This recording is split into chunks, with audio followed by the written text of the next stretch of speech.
সংসদীয় আসন পুনর্বহালের দাবিতে জেলায় জেলায় চলছে বিক্ষোভ।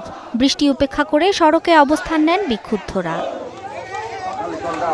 রোববার সকাল থেকে শুরু হয়েছে পাবনার বেড়া উপজেলায় হরতাল।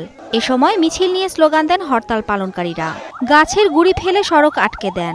পাবনা ১-এর সংসদীয় আসন পুনর্বহালের দাবিতে হরতাল ঘোষণা দেওয়া হয়। সন্ধ্যা ৬টা পর্যন্ত চলবে এই হরতাল।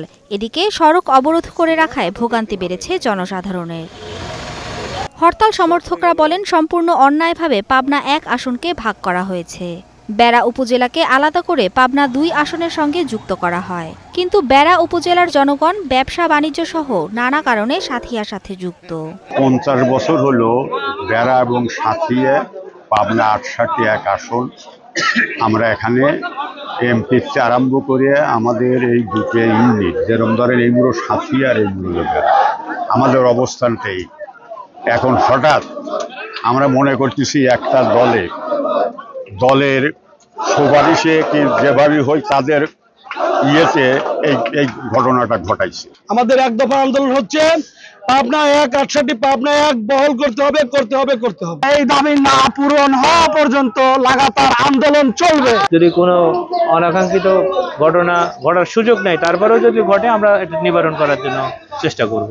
ফরিদপুরে পূর্ব ঘোষিত কর্মসূচির অংশ হিসেবে সড়ক ও রেলপথ অবরোধ করেছেন হরতাল সমর্থকরা।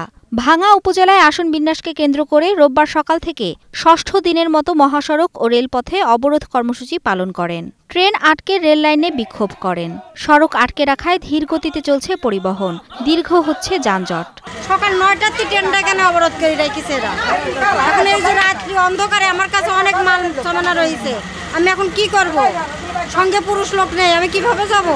ঢাকায় যাবো সিকিউরিটি করার জন্য, এখানে আন্দোলনকারী আন্দোলন আটকে গাড়ি আটকে দিয়ে আমাদের কোনো যাওয়ার কোনো জানের নিরাপত্তা নেই, খাওয়া দাওয়ার কোনো ব্যবস্থা। 6 ঘন্টা আমরা এখানে বসে রয়েছি। অহরহ যে এলাকার লোকজনের ভিতরে ঢুকছে, আমরা কে যাত্রী কে এখানকার স্থানীয় লোক আমরা তো জানি না।